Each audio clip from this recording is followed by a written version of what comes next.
Lagging power factor के correction के लिए कैपेसिटर का उपयोग होता है और 3 फेज लोड में कैपेसिटर बैंक का उपयोग होता है। इस वीडियो में हम कैपेसिटर बैंक यदि डेल्टा मोड में कनेक्ट करें और स्टार मोड में कनेक्ट करें तो दोनों में क्या अंतर है और कौन ज़्यादा इकोनॉमिकल है, इस पर हम चर्चा करेंगे। वीडियो को लाइक करें, कमेंट करें और सब्सक्राइब करें। इस फिगर में हम देख रहे हैं कि कैपेसिटर बैंक डेल्टा मोड में इस लोड के साथ कनेक्टेड है और इस फिगर में हम देख रहे हैं कि कैपेसिटर बैंक ये स्टार मोड में है और स्टार मोड में ये तीनों फेज के साथ ये कनेक्टेड है। डेल्टा मोड में लगने वाला कैपेसिटर का सेम रिजल्ट पाने के लिए स्टार मोड में यदि कनेक्ट करें तो डेल्टा मोड से 3 गुना ज़्यादा कैपेसिटर का उपयोग होगा।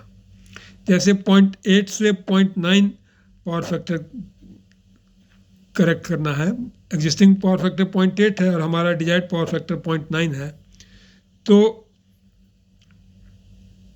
यदि डेल्टा मोड में मान लिया 10 kVAR का कैपेसिटर लगता है तो स्टार मोड में 30 kVAR का कैपेसिटर लगेगा। तो इस एंगल से यदि सोचें तो ये डेल्टा मोड में कम खर्चीला है कैपेसिटर बैंक लगाना और पावर फैक्टर इम्प्रूव करना सेम रिजल्ट लेने के लिए। लेकिन हाई टेंशन कनेक्शन में क्या होगा कि ये डेल्टा मोड में हम जानते हैं कि phase voltage is equal to line voltage, लेकिन स्टार मोड में लाइन वोल्टेज जो है वो फेज वोल्टेज का √3 टाइम्स ज़्यादा होता है, यानी कि phase voltage line voltage bye √3। तो 11 kV का सिस्टम है तो वोल्टेज यहाँ हो जाएगा 11/√3 लगभग 6.3 किलो वोल्ट। तो कैपेसिटर के बैंक का रेटिंग 6.3 kV का रेटिंग का ही रहेगा। लेकिन यदि डेल्टा मोड में आए तो 11 kV का 11,000 वोल्ट का कैपेसिटर रेटिंग रखना पड़ेगा।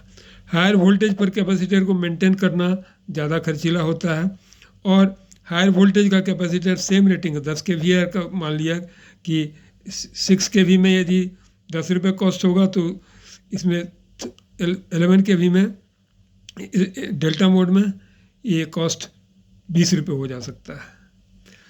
तो हम देखते हैं कि ये हाई टेंशन में स्टार मोड में कनेक्शन करना ठीक है और लो टेंशन में, मीडियम टेंशन में 415 वोल्ट वगैरह में ये डेल्टा कनेक्शन करना ठीक है। इस वीडियो में इतना ही। Thank you. Stay safe, happy learning.